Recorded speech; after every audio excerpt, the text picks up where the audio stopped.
Hello students, welcome to math का डल्स। चलिए आज क्लास 11th की भी सीरीज स्टार्ट करते हैं हम।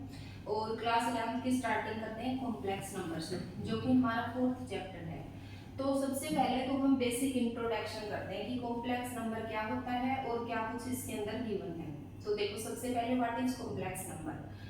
क्लास 10 तक हम क्या पढ़ के आए हैं? Real number plus imaginary number. एक ऐसा नंबर जिसके हमारे पास दो पार्ट होते हैं, रियल भी होता है और इमेजिनरी नंबर भी होता है, उसको हम कॉम्प्लेक्स नंबर कहते हैं, जो a प्लस आयोटा b की फॉर्म में होता है। a मीन्स रियल, ये a वाला तो रियल पार्ट होता है, और जिसके साथ i लगा हुआ होता है वो इसका इमेजिनरी पार्ट होता है। i इमेजिनरी को डिनोट कर रहा है, वैसे i को आयोटा नाम से बोला जाता है, IOTA। अब देखो ये नंबर होते क्या है। रियल पार्ट, रियल नंबर तो हम 10th क्लास तक पढ़कर आए हैं। रियल नंबर क्या होता है भाई? ए नंबर विच इज रैशनल और इरेशनल। एक ऐसा नंबर जो रैशनल भी हो, रैशनल भी सारे रियल होते हैं और इरेशनल भी सारे रियल होते हैं। मतलब रियल को टू पार्ट में डिवाइड कर दिया जाता है, रैशनल और इरेशनल। एक्चुअल में अब तक हमने जितने नंबर पढ़े हैं सारे even, odd, integer, natural, whole, prime, composite और क्या रहेगा, रैशनल और इरेशनल, ये सारे के सारे नंबर कैसे होते हैं? रियल नंबर होते हैं। जितने नंबर्स हम पढ़ के आए हैं, even which are divisible by 2, odd which are not divisible by 2, integers, all negative and positive numbers including zero.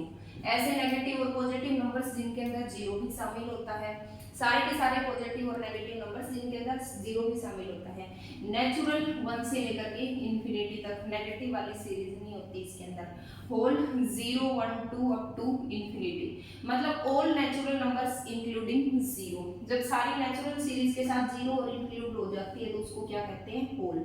Prime which are divisible by one and itself, जो या तो वन से डिवाइड होते हैं या खुद से डिवाइड होते हैं। Composite which are divisible by more than two numbers, one और खुद से तो डिवाइड होंगे ही होंगे, उसके अलावा किसी और नंबर से भी डिवाइड होने चाहिए। Rational which are written in the form p by q and q is not equal to 0, p 0 के बराबर हो सकता है।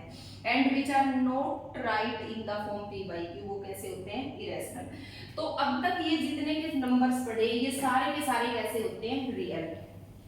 अब अगर ये रियल होते हैं तो ऐसे कौन से नंबर होते हैं जो रियल नहीं होते, जिनको हम इमेजिनरी बोलते हैं? वो नंबर होते हैं जिनमें रूट के अंदर माइनस होता है।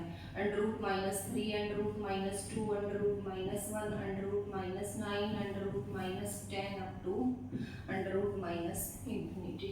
ठीक है, जिन नंबर्स में रूट के अंदर माइनस होता है वो हमारे रियल नहीं होते और उनको हम कैसे नंबर कहते हैं? Imaginary number. अब देखो इमेजिनरी नंबर्स की वैल्यू कैसे फाइंड आउट करते हैं। सबसे छोटा नंबर होता है अंडर रूट माइनस 1, इसको हम आइटा का नेम देते हैं, ये हमारा आई के बराबर होता है। अब सारी सीरीज पूरे इमेजिनरी नंबर इस एक नंबर के ऊपर डिपेंड है। हमें पता होना चाहिए कि जो आइटा है वो अंडर रूट माइनस 1 के बराबर होता है, तो आइटा का स्क्वायर किसके बराबर हो जाएगा भी?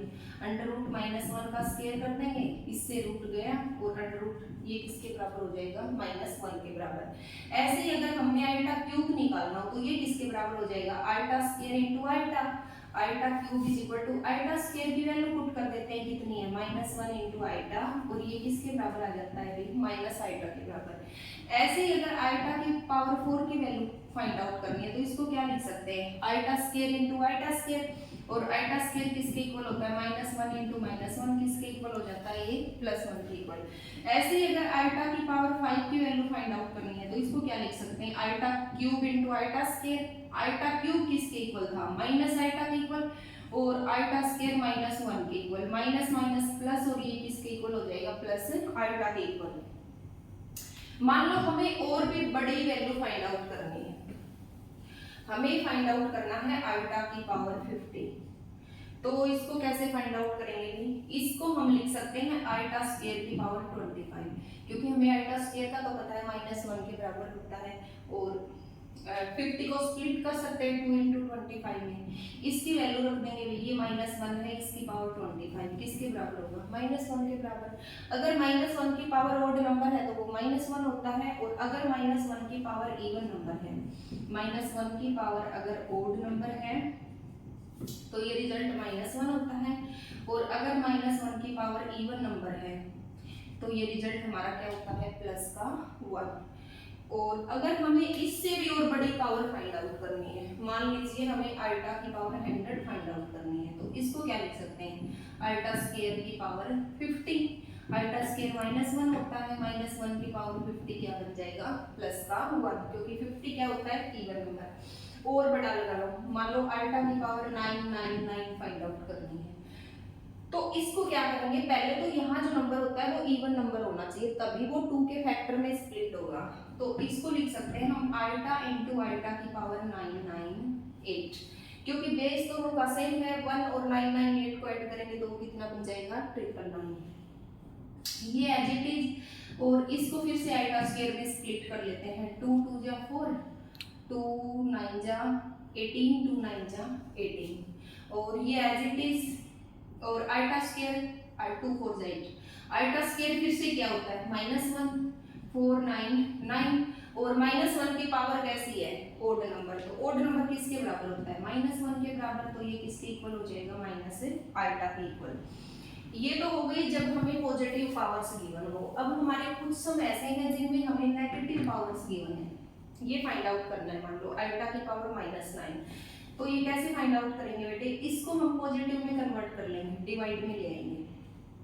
1/अल्टा की पावर कितनी हो गई, 9, और इसको अल्टा इंटू अल्टा की पावर 8 राइट कर सकते हैं, 1/अल्टा इंटू अल्टा स्क्वायर की पावर 4, 1/अल्टा इंटू -1 की पावर 4, और -1 की पावर 4 किसके इक्वल होती है, +1 के इक्वल। इसका रिजल्ट क्या आ जाएगा भी, 1/अल्टा। अब हमें क्वेश्चन इस फॉर्म में कन्वर्ट करना होता है, a + अल्टा b, मतलब कॉम्प्लेक्स नंबर में रिजल्ट निकालना है। और कॉम्प्लेक्स नंबर कब होता है, जब एक हमारे पास रियल पार्ट होता है और एक हमारे पास इमेजिनरी पार्ट होता है। अब ये वाली तो ऐसी फॉर्म नहीं है, तो इसको ऐसी फॉर्म में कन्वर्ट करने के लिए क्या करते हैं, अल्टा से मल्टीप्लाई, अल्टा से डिवाइड। अल्टा 1 से मल्टीप्लाई करेंगे अल्टा, अल्टा अल्टा क्या हो जाएगा, अल्टा स्क्वायर डिवाइड बाय -1, और ये किसके इक्वल आ गया, -अल्टा के इक्वल। इमेजिनरी पार्ट तो हमारे पास आ गया, रियल पार्ट है नहीं, तो उसको क्या डिनोट कर देते हैं, 0। ये तो था सिंपल। अब हमें दो कॉम्प्लेक्स नंबर को ऐड करना है।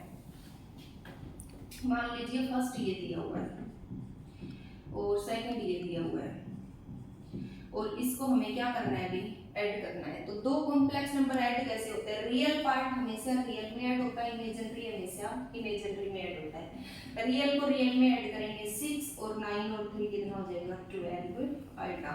और सेम फॉर्म में सब्ट्रैक्ट होता है, रियल में से रियल सब्ट्रैक्ट होता है, इमेजिनरी में से इमेजिनरी सब्ट्रैक्ट होता है। बट जब हम दो कॉम्प्लेक्स नंबर को मल्टीप्लाई करते हैं, तो मल्टीप्लाई का रूल तो बेटे पता ही है सभी को, ये नहीं है कि रियल से रियल मल्टीप्लाई होगा और इमेजिनरी से इमेजिनरी। ये 2 पहले इन दोनों से मल्टीप्लाई होगा, उसके बाद 3 इन दोनों से मल्टीप्लाई होगा, फिर इनका रिजल्टेंट होगा, उसके बाद फिर हमारे पास आता है multiplicative inverse of complex number. Multiplicative inverse of complex number. Complex number का हम मल्टीप्लिकेटिव इनवर्स कैसे फाइंड आउट करते हैं, तो देखो इसको क्या कहते हैं, ये बेसिकली होता है रेसिप्रोकल ऑफ नंबर, किसी भी नंबर का रेसिप्रोकल, ठीक है, किसी भी कॉम्प्लेक्स नंबर का रेसिप्रोकल। और ये कैसे फाइंड आउट करते हैं, मान लो हमें नंबर दिया हुआ है a + अल्टा b, तो ये बन जाता है a - अल्टा b, मतलब जो इमेजिनरी नंबर है उसका सिंबल चेंज हो जाएगा, और डिवाइड में रियल नंबर का स्क्वायर प्लस i के कोफिशिएंट का square, a square plus b square. ये हमारा मल्टीप्लिकेटिव इनवर्स होता है। मान लो हमें नंबर दिया हुआ है 3 + 2 अल्टा, तो इसका मल्टीप्लिकेटिव इनवर्स क्या होगा 3 माइनस 2 आइटा डिवाइड बाय में 3 का स्क्वायर क्या होता है 9 और 2 का स्क्वायर क्या होता है 4, तो ये हो जाएगा 3 माइनस 2 आइटा डिवाइड बाय 13 और ये बन जाएगा 3 बाय 13 माइनस 2 बाय 13 आइटा, जो कि कौन सी फॉर्म है कॉम्प्लेक्स नंबर की फॉर्म है।